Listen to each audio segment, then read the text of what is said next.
എല്ലാവർക്കും നമസ്കാരം. +2 accountancy exam എഴുതുന്ന വിദ്യാർത്ഥികൾ നിർബന്ധമായും ജയിക്കാൻ വേണ്ടത് ഏതൊക്കെ ടോപ്പിക്സ് ആണെന്നുള്ളതാണ് ഈ വീഡിയോയിൽ ഉൾപ്പെടുത്തിയിരിക്കുന്നത്. തിയറിയും പ്രോബ്ലംസും ഇത്രയും പഠിച്ചാൽ നിങ്ങൾക്ക് 100% 30 മാർക്ക് നേടാൻ സാധിക്കും.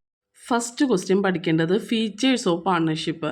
ഇതിൽ ഞാൻ ടോപ്പിക്സ് മാത്രമേ ക്വസ്റ്റ്യൻസ് ഏതൊക്കെയാണ് പഠിക്കേണ്ടത് മാത്രം തരുന്നുള്ളൂ. അതായത് ഫീച്ചേഴ്സ്, ഇതിൻ്റെ ഓരോന്നിൻ്റെയും ആൻസേഴ്സ് ചാനലിലെ പ്ലേലിസ്റ്റ് എടുത്ത് നോക്കിയാൽ കാണാൻ സാധിക്കുന്നതായിരിക്കും. +2 അക്കൗണ്ടൻസി 2025 എന്നും പറഞ്ഞൊരു പ്ലേലിസ്റ്റ് രൂപപ്പെടുത്തിയിട്ടുണ്ട്. ആ പ്ലേലിസ്റ്റിൽ ഇതിൻ്റെ എല്ലാം ആൻസേഴ്സ് അതിൽ കാണാൻ സാധിക്കുന്നതായിരിക്കും. അപ്പോൾ നിങ്ങൾക്കൊരു ഓർഡർ ഏതൊക്കെ എവിടെ നിന്ന് തുടങ്ങി പഠിക്കണം, ഇനി പരീക്ഷയ്ക്ക് ഏതാനും ദിവസങ്ങൾ മാത്രമേ നിലനിൽക്കുന്നതുകൊണ്ട് ഏതൊക്കെ ഓർഡറിൽ പഠിക്കണം എന്നുള്ളതാണ് ഇവിടെ ഉൾപ്പെടുത്തിയിരിക്കുന്നത്. ഇത് പ്രധാനമായും +2 അക്കൗണ്ടൻസി വിത്ത് കമ്പ്യൂട്ടറൈസ്ഡ് അക്കൗണ്ടിങ് ആ വിദ്യാർത്ഥികൾ ഉദ്ദേശിച്ചിട്ടാണ് ഈ വീഡിയോ ചെയ്തിരിക്കുന്നത്.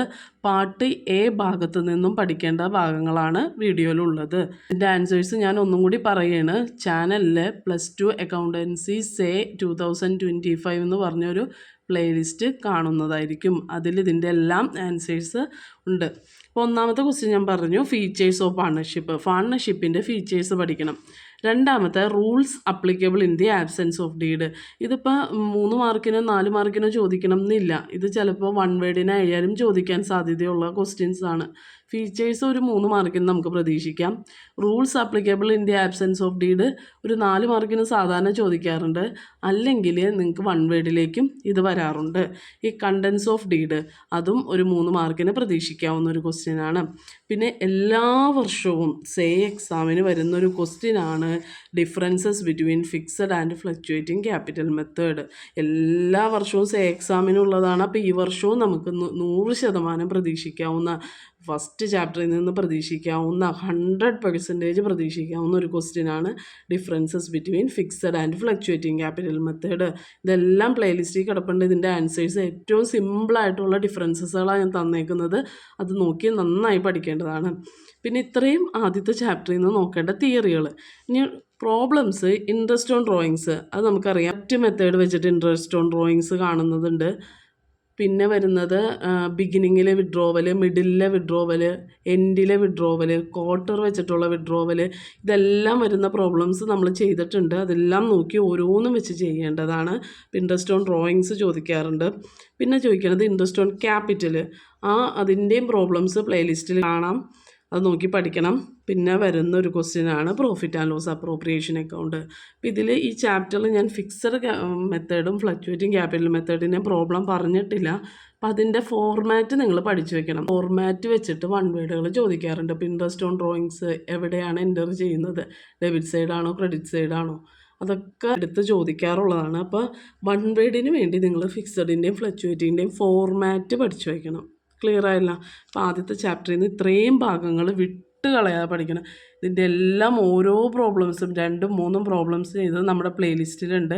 അത് നോക്കിയിട്ട് അത് വെച്ച് ചെയ്ത് പഠിക്കേണ്ടതാണ്. നെക്സ്റ്റ് നമുക്ക് പഠിക്കാനുള്ളത് റീകോൺസ്റ്റിറ്റ്യൂഷൻ ഓഫ് എ പാർട്ണർഷിപ്പ്, അതായത് അഡ്മിഷൻ ഓഫ് എ പാർട്ണർ. അതിൽ നമുക്ക് ആദ്യം പഠിക്കുന്നത് modes of reconstitution of partnership. ഒരു 4 മാർക്കിന് പ്രതീക്ഷിക്കാവുന്ന ഒരു ക്വസ്റ്റ്യനാണത്. പിന്നെ വരുന്നത് factors affecting the value of good വില്ല്. അതും നമുക്ക് ഒരു ഫാക്ടേഴ്സ് ഏതൊക്കെയാണെന്നുള്ളതും 4 മാർക്കിന് പ്രതീക്ഷിക്കാവുന്നതാണ്. പിന്നെ 2 റൈറ്റ്സ്, അത് 2 മാർക്കിനെ ചോദിക്കാറ്. Rights of incoming partner, rights of incoming partner. പിന്നെ വരുന്നത് valuation of goodwill, 5 methods, super profit method, average method, capitalisation method, ഇതെല്ലാം വെച്ചിട്ടുള്ള പ്രോബ്ലംസ് ചോദിക്കാറുണ്ട് എക്സാമിന്. പിന്നെ accumulated profit and loss, general reserve തന്നെ ജേണൽ എൻട്രിയാണ് ചോദിക്കാറുള്ളത്. അത് 2 ചാപ്റ്ററിൽ നിന്നും ചോദിക്കാറുണ്ട്. അഡ്മിഷൻ ചാപ്റ്ററിലെയും ചോദിക്കാറുണ്ട്, റിട്ടയർമെൻറ്റ് ചാപ്റ്ററിലെയും ചോദിക്കാറുണ്ട്. അപ്പോൾ ഈ 2 ചാപ്റ്ററിലെയും ഈ ജേണൽ എൻട്രി പഠിച്ചു വെക്കേണ്ടതാണ്. പിന്നെ നമുക്ക് ഇതാണ് നമ്മുടെ എല്ലാ വർഷവും ചോദിക്കുന്ന revaluation account, capital account, balance sheet. ഒരു ഇത് തന്നെയായിരിക്കും. റിവാലുവേഷൻ അക്കൗണ്ടും ക്യാപിറ്റൽ അക്കൗണ്ടും ബാലൻസ് ഷീറ്റ് തന്നെയായിരിക്കും.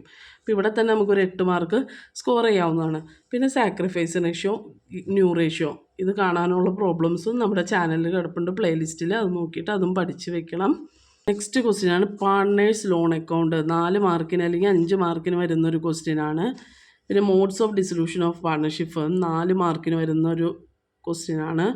Differences between dissolution of partnership, ഇതും 4 മാർക്കിന് വരുന്നതാണ്. 4 പോയിൻറ്റ് സിമ്പിളായിട്ടുള്ള നമ്മുടെ പ്ലേലിസ്റ്റിൽ കിടപ്പുണ്ട്, അത് നോക്കി പഠിക്കണം. പിന്നെ realisation account, capital account, balance account. ഇതിൽ കൂടുതലും റിയലൈസേഷൻ അക്കൗണ്ട് എപ്പോഴും എടുത്ത് ചോദിക്കാറ്. പറയാൻ പറ്റില്ല, നമുക്ക് ഈ തവണ എസ്സേയിൽ ഓർ ക്വസ്റ്റ്യനായിട്ട് ഇത് 3 കൂടി ചോദിക്കാവുന്നതാണ്. അപ്പോൾ ഇത് എസ്സേക്ക് വേണ്ടിയായിട്ട് തന്നെ പഠിച്ചു വയ്ക്കുക. ഒരു എസ്സേ നിർബന്ധമായി ഞാൻ പറഞ്ഞു revaluation account, capital account, balance ഷീറ്റാണ്. മറ്റൊരു എസ്സേ എന്ന് പറയുന്നത് ചിലപ്പോൾ റിയലൈസേഷൻ അക്കൗണ്ടും ക്യാപിറ്റൽ അക്കൗണ്ട് ആവാം, ചിലപ്പോൾ വേറെ ഏതെങ്കിലും എസ്സേ ആവാം. ഇപ്പോൾ റിയലൈസേഷൻ അക്കൗണ്ട് ഒരു 2-3 വർഷം സ്ഥിരം ചോദിച്ചിട്ടുമുണ്ട് 4 മാർക്കിനൊക്കെ. അപ്പോൾ അങ്ങനെയായിട്ട് പഠിക്കരുത്, നിങ്ങൾ പഠിക്കുമ്പോൾ എസ്സേ ആയിട്ട് പഠിക്കുക. അപ്പോൾ ഈ ഒരു 18 ക്വസ്റ്റ്യൻസാണ് ഞാനിവിടെ പറഞ്ഞിരിക്കുന്നത്. ഈ 18 ക്വസ്റ്റ്യൻസിൽ നിന്ന് നിങ്ങൾക്ക് എന്തായാലും ഒരു 30 മാർക്ക് സ്കോർ ചെയ്യാൻ എന്തായാലും സാധിക്കും. അപ്പം അതിൻ്റെ രീതിയിൽ ഓരോ പ്രോബ്ലംസും ഒരിക്കലും പ്രോബ്ലംസ് ചെയ്ത് പഠിക്കാതിരിക്കരുത്, വായിച്ചും പോവരുത്, ചെയ്ത് ക്വസ്റ്റ്യൻ എഴുതിയെടുത്ത് ആൻസർ ചെയ്ത് പഠിക്കണം. തിയറികളും അതുപോലെ തന്നെ നന്നായി പഠിക്കണം. എന്തെങ്കിലും ഡൗട്ട് ഉണ്ടെങ്കിൽ നിങ്ങൾക്ക് കമൻറ്റിലൂടെ ചോദിക്കാവുന്നതാണ്. യാതൊരുവിധ ടെൻഷനും വേണ്ട. എല്ലാ വിദ്യാർത്ഥികളും നന്നായി നമ്മുടെ ഭാഗം നന്നായി ക്ലിയർ ചെയ്ത് കഴിഞ്ഞാൽ നമുക്ക് എന്തായാലും ഉന്നത വിജയം നേടാൻ സാധിക്കും. Thank you for watching.